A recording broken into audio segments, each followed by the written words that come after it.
Di antara 15 om dan tante Nabi Muhammad SAW, yang Allah pilih Abu Talib, dan Abu Talib ini yang paling sedikit hartanya. Maka pagi hari pertama sesudah Nabi menginap di rumah Abu Talib, Nabi langsung ingin sekali membantu Abu Talib secara ekonomi. Maka dia pilih mengembalakan kambing. Bapak-bapak, ibu-ibu yang saya muliakan, mengembalakan kambing waktu itu bukanlah pekerjaan favorit anak muda. Bukan anak muda ya, anak umur 8 tahun. Kebayang nggak Bapak kalau anak umur 8 tahun mengembalakan kambing di kota Mekah, bukan di Citayam, Pak. Kalau Citayam mengembalakan kambing masih enak, ada puun, makanan banyak ya.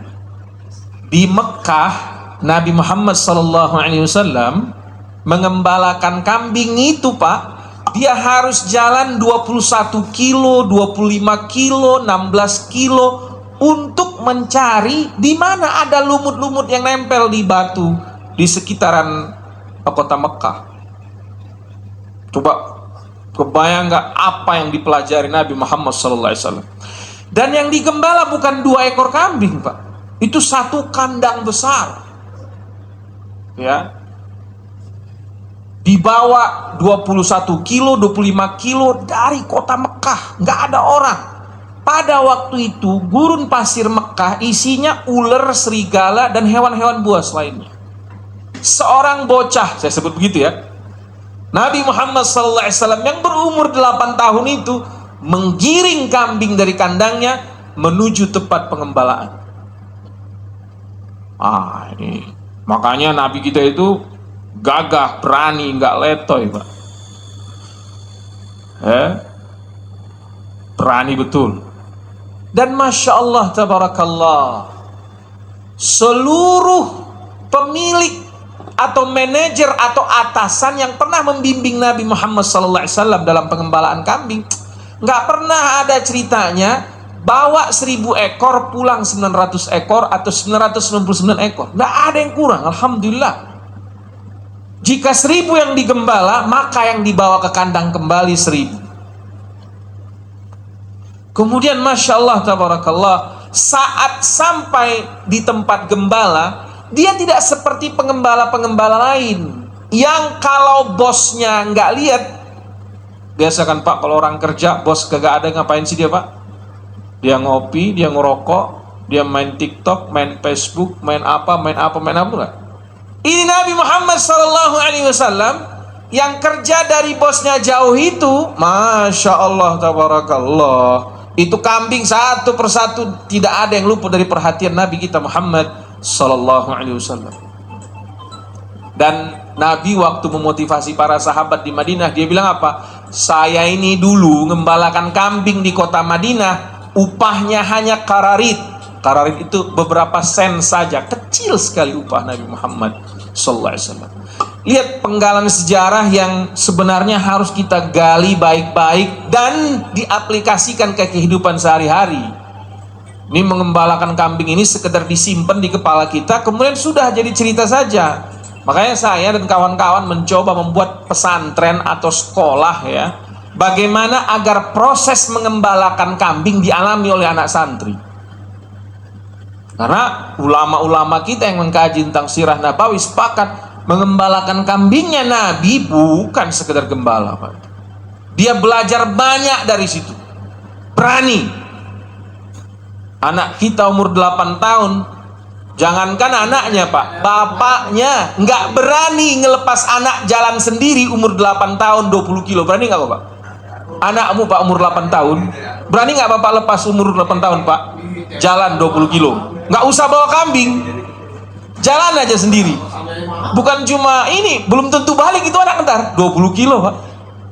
Lihat tuh Nabi Muhammad SAW dari kecil dilatih oleh Allah untuk berani. Nah gitu ya, ini luput dari kita. Ini saya yakin masih banyak yang punya anak ini kan, masih banyak yang punya anak kan. Ayo Pak, latih anaknya. Kalau bisa memang anak kita itu kita cemplungin ngembalain kambing, karena sebahagian ada yang mengambil esensi dari mengembalakan kambing, kemudian dicari pendekatan lain untuk menghasilkan sifat yang sama, tapi saya ini agak kolot orangnya. Menurut saya, sifat-sifat yang dihasilkan Nabi dalam mengembalakan kambing, kalau bisa anak kita pun kita didik di mengembalakan kambing itu. Karena nanti insya Allah berani. Ini yang pertama ya. Jangan anak kita penakut dong. Disuruh ke kamar mandi, takut dia. Ya kan? Jangan-jangan bapaknya juga takut kamar mandi sendiri malam-malam, ya kan? Takut pocong lah, takut apalah. Nabi Muhammad SAW itu berani. Yang kedua tadi lihat Pak, ketika dilepas dia mengembalakan kambing jauh dari pantauan bosnya, jujur dia Pak. Coba sepakat nggak sama saya Pak? Mencari orang jujur sekarang susah apa? Susah. Susah. Jangankan aku bilang aja, ustadz yang jujur aja susah. Ya. Tapi Nabi Muhammad SAW belajar jujur dari mana? Dari proses mengembalakan kambing itu, luar biasa. Nah ini kalau ada sekarang orang jujur, sering saya bilang, sekarang kalau bapak ibu pernah dengar istilah waliullah, kekasih Allah. Di zaman ini sebenarnya yang menjadi kekasih Allah itu adalah orang-orang yang berani jujur dimanapun dan kapanpun. Karena kita sekarang kalau terlalu jujur katanya rugi, nggak banyak hasilnya, nggak banyak untungnya. Saya pernah menjadi panitia pembangunan pesantren Pak. Saya belanja ke toko bangunan itu bilang apa? Pak Salman, bonnya 2 apa 1? Kata gitu. Coba, la ilaha illallah. Coba ini Pak, bukan cuma bangun jembatan, ternyata yang dimakan betonnya sekarang. Bangun pesantren, itu tukang toko bangunan udah tahu. Pak, mau bonnya 1 apa 2? Ngerti nggak Pak maksud saya kan? Jelek itu Pak. Bayangkan ini toko bangunan tahu dia mau bangun pesantren. Dia bilang apa? Saya tanya, kenapa 2 Pak? Bonnya, saya bilang. Loh, biasa Pak, panitia pembangunan begitu katanya. 2 bonnya. 1 bon antara dia dan si toko bangunan, 1 lagi bonnya antara siapa? Antara yang punya bangunan dengan si toko bangunan lagi. La ilaha illallah. Saya bilang, Pak, saya bangun pesantren yatim duafa Pak. Kalau Bapak korupsi lagi, buat apa? Gimana kita meninggal kita nanti, saya bilang. Tuh lihat, Nabi Muhammad sallallahu alaihi wasallam ketika dia mengembalakan kambing 20 kilo jauhnya dari kandang, balik Pak, itu sempurna. Saya pernah coba kerjasama dengan beberapa, sebutlah sahabat-sahabat yang saya kenal. Saya beli kambing 5, saya beli kambing 3, saya titip ke teman-teman saya. Tahun depan nanti telepon Pak, belum sampai setahun Pak, 6 bulan dia telepon, Pak Salman, mati kambingnya, minta tolong fotoin. Aduh lupa, kita kemarin udah terlanjur dikubur gitu Pak. Akhirnya saya ternak sendiri. Saya sekarang peternak kambing.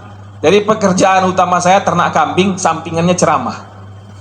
Ya, boleh Bapak datang ke tempat saya. Saya punya kambing alhamdulillah sekarang 280 ekor. Tapi saya mulai 10 tahun yang lalu 2 ekor. Sesudah 10 tahun 2 piara bagus-bagus, jual, anaknya digedein 2, gitu terus Pak. Sehingga sekarang alhamdulillah 280 ekor. Ada dombanya, ada yang susu kambingnya. Bapak-bapak yang sekarang bermasalah dengan bininya, boleh tuh minum susu kambing, bagus sekali daripada nyari obat-obat yang lain gitu ya. Nah, bapak-bapak, ibu-ibu yang saya muliakan, mengembalakan kambing Nabi kita Muhammad sallallahu alaihi wasallam, berani, jujur, amanah, luar biasa Nabi kita Muhammad sallallahu alaihi wasallam. Dan kemudian bapak-bapak, ibu-ibu, tadi Nabi bilang apa? Aku itu mengembalakan kambing, upahnya kecil sekali. Lihat ya Pak ya, Nabi itu berceramah di Madinah ingin memotivasi sahabat-sahabat muda. Karena Nabi lihat waktu itu anak-anak muda ini kalau nyari kerja yang upahnya apa? Besar. Belum apa-apa gajinya berapa? Kalau gajinya kecil langsung mundur dia. Gitu. Itu fenomena waktu itu yang dialami oleh sahabat-sahabat muda yang pengangguran. Nabi datang ngobrol, kenapa nggak kerja? Nanti ada yang ngeluh, murah ya Rasulullah, gajinya di sana kecil, gajinya di sana ya Rasulullah. Akhirnya Nabi bilang, aku ini dulu mengembalakan kambing di kota Mekah, upahnya kecil. Tahu Pak berapa lama Nabi istiqomah mengembalakan kambing dengan upah yang kecil itu? 17 tahun. Dari umur 8 tahun baru berhenti Nabi jadi pengembala kambing. Umur berapa? 25 tahun. Lama Nabi ngembalain kambing. Walaupun di proses antara 8 ke 25 Nabi pernah berdagang, Nabi pernah mengalami perang Fijar, Nabi pernah mengalami beberapa peristiwa, tapi konsistennya Nabi mengembalakan kambing dari 8 sampai 25 itu tidak putus-putus, Pak. Dengan upah yang kecil. Tapi Nabi istiqamah, Nabi sabar, tidak mengeluh. Nih teman-teman saya, kita semua kerja. Kadang-kadang kalau hasilnya sedikit, kepalanya apa? Mumet, ngeluh. Ya kan? Saya tadi Pak ya, saya tadi kesini, kayaknya dekat-dekat sini. Saya di sini dekat sini persis nih. Saya melewati nenek-nenek. Tahu nenek-nenek nggak Pak? Tahu nenek-nenek ya? Bawa gerobak sampah yang ditarik-tarik itu Pak. Pernah lihat kan Pak ya? Saya tadi langsung dalam hati saya, ya Allah, kenapa lah saya ngeluh? Coba, dia nenek-nenek loh dia. Masih hidup, masih jalan, ditariknya gerobak sampah itu. Palinglah berapa kilo itu Pak? Dia bawa nanti ke tempat mana dia jual, per kilonya berapa coba. Masya Allah. Perlu kita ngelihat ke bawah memang. Rasulullah Shallallahu Alaihi Wasallam. Dia waktu itu Pak, waktu umur 8 sampai 25 ini, sebenarnya kalau dia punya mental manja, mental rusak, mental pengeluh, Nabi Muhammad SAW daripada kerja ngembalain kambing upahnya kecil, mending dia ke rumah Abu Lahab. Tahu Abu Lahab nggak Pak?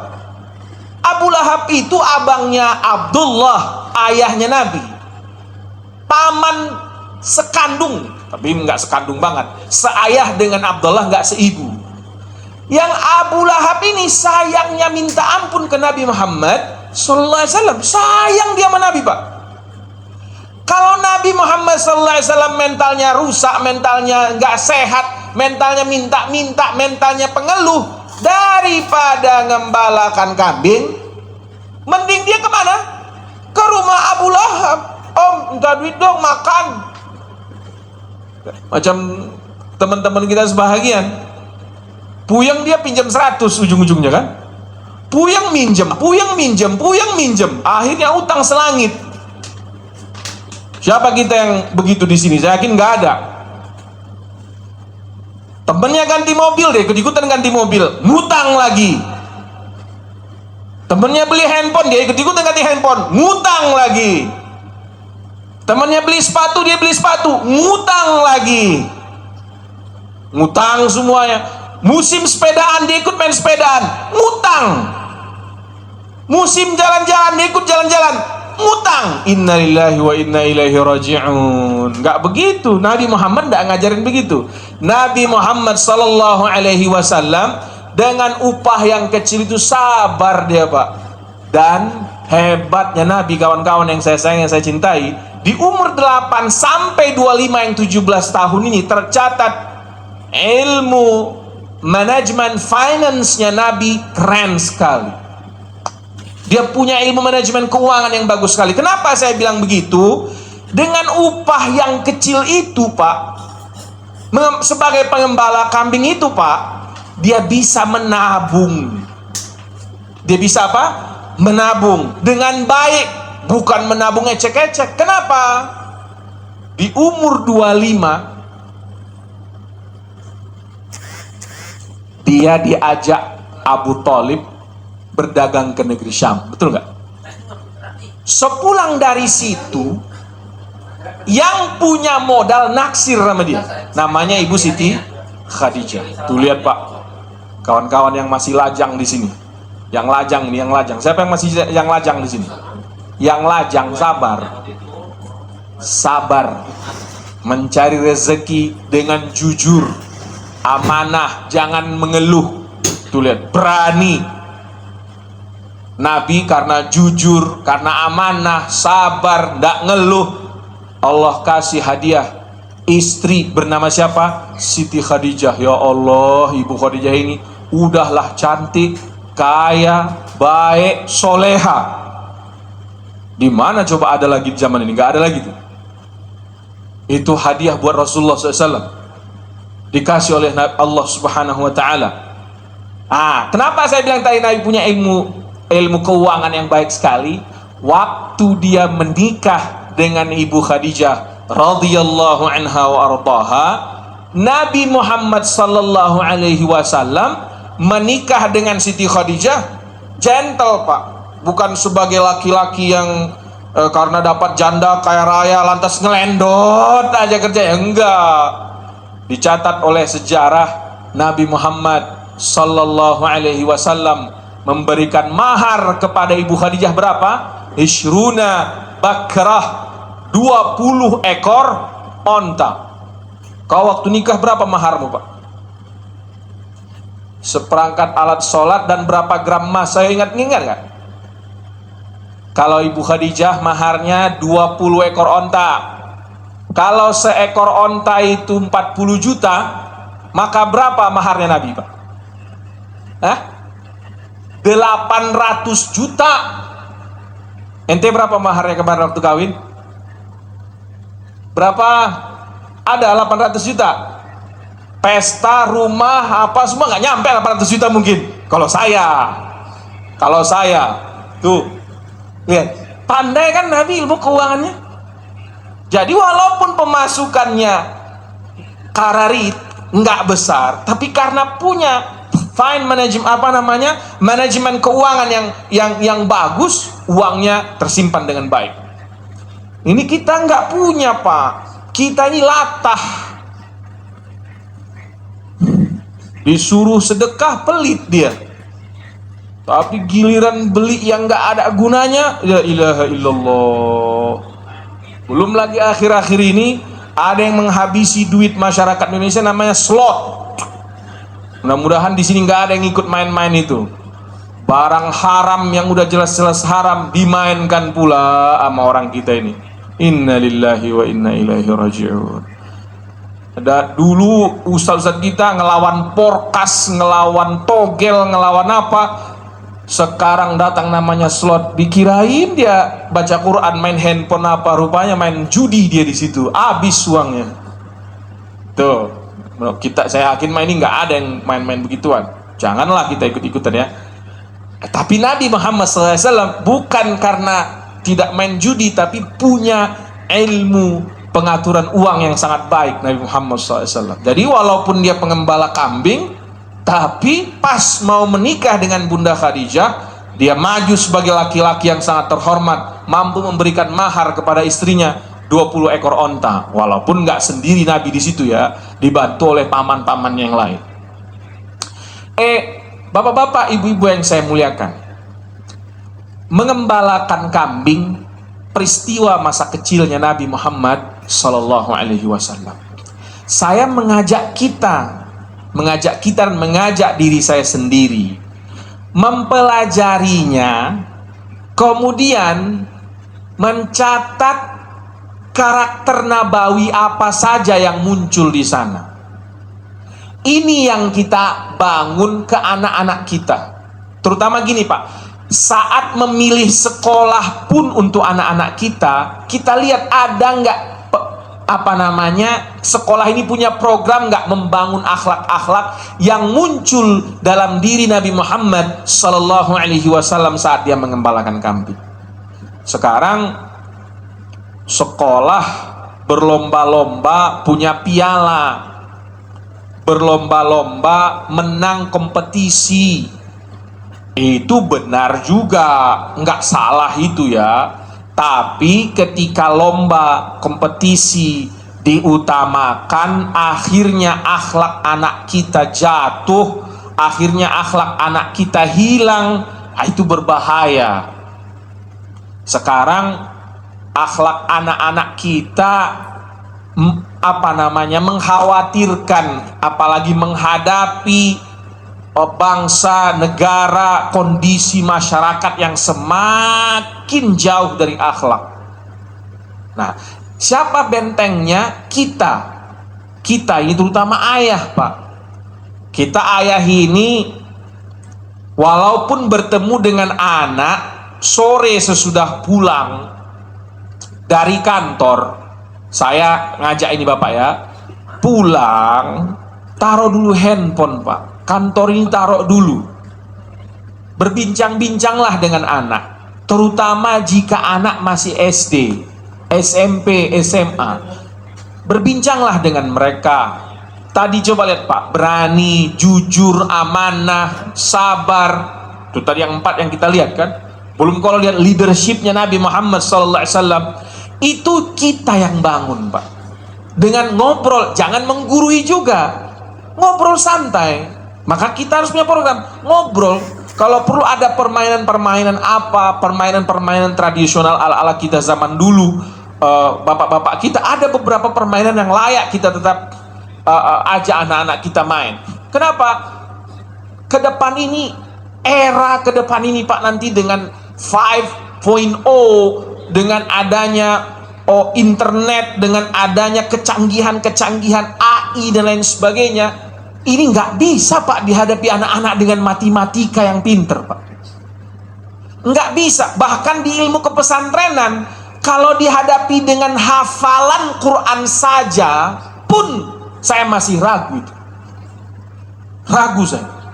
Yang benar ini adalah ketika kita lihat sirah Nabawi, bukan hafalan Quran, bukan bahasa Arab, bukan nahwu saraf, bukan kognisi, bukan ilmu pengetahuan yang diberikan ke Nabi Muhammad sallallahu alaihi wasallam untuk menghadapi masa jahiliyah yang luar biasa jahat itu. Tapi apa? Akhlakul karimah. Sebelum Nabi diproses oleh Allah dengan mengembalakan kambing, kita balik sejarah ke waktu di masa Halimah. Nabi Muhammad sallallahu alaihi wasallam mengalami pembelahan dada di masa kecilnya. Bukan pembelahan kepala, Pak.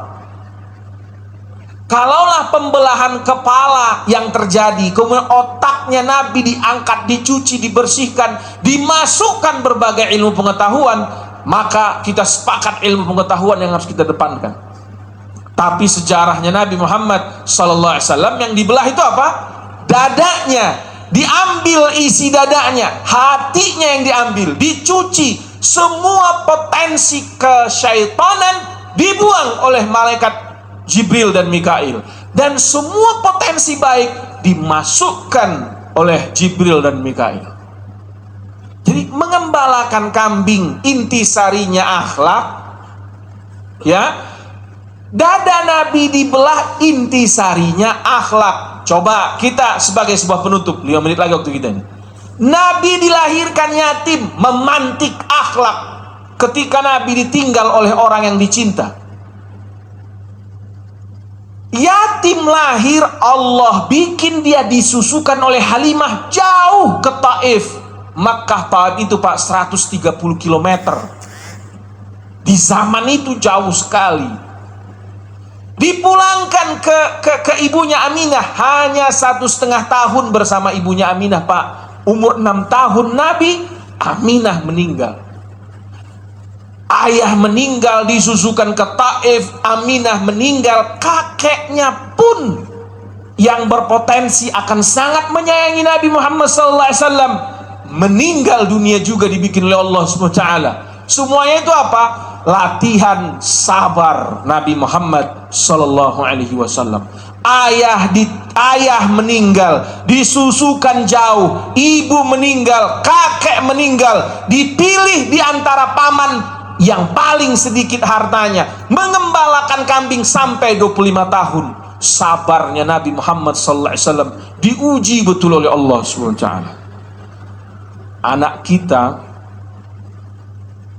Anak kita ya Pak ya, termasuk ini anak saya, nggak kau pinjami handphone aja ngamuk dia sama kau Pak. La ilaha illallah. Saya sering sekali melihat betapa ketakutannya seorang ayah dan seorang ibu. Udah pakai nih, gitu. Sambil ngamuk dia dikasihnya handphone itu, Pak. Coba tuh. Tapi giliran matematika apa macam, enggak, saya enggak anti ilmu pengetahuan, tidak. Tapi ayo kita nih sebagai orang tua, ilmu pengetahuan diisi di sekolah, tapi akhlakul karimah kayaknya harus kita, Pak. Harus kita. Sekolah ini belum tentu mereka sempat, karena nggak ada kompetisi akhlak yang paling baik sekolah, Pak. Pernah dengar, Pak? Ada kompetisi akhlak paling baik? Nggak ada. Matematika, fisika, bahasa Inggris, pidato, itu ada. Sains, itu ada semuanya. Dan bingung kita membuat value editnya. Bagaimana akhlak yang paling bagus nih? Merumuskannya bingung. Maka saya ngajak nih, karena kita ini ayah kan? Ayo kita gunakan waktu kita sejam, setengah jam bersama anak-anak kita, yang kita isi untuk materi apa? Akhlak Rasulullah Sallallahu Alaihi Wasallam. Dari umur Nabi 0 sampai 25, yang paling mendasar kalau kita lihat adalah apa? Sabar. Sabar, Pak. Memang hidup ini kudu sabar. Bayangkan Nabi Muhammad itu makhluk paling mulia Allah cipta, Pak. Yang kalau Allah ingin semuanya serba instan, sifat sabar itu bisa nggak dicelupkan aja ke hati Nabi, Pak? Bisa, tapi Allah nggak mau gitu. Allah ingin agar kita umatnya belajar. Lihat nih Salman, lihat nih umat Islam.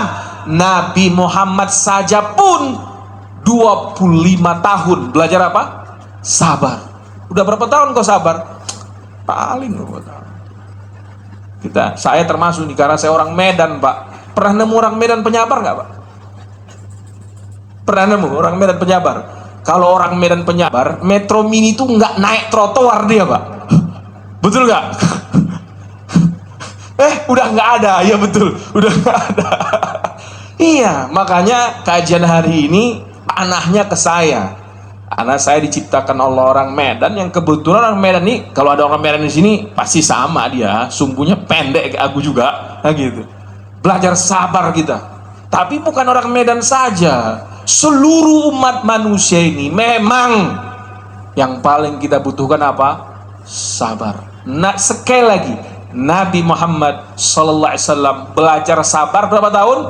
25 tahun. Ini saja yang bisa saya sampaikan. Lebih dan kurang saya mohon maaf. Mudah-mudahan ketemu kita lagi. Yang baik datang dari Allah, yang tak baik datang dari saya karena kekurangan ilmu.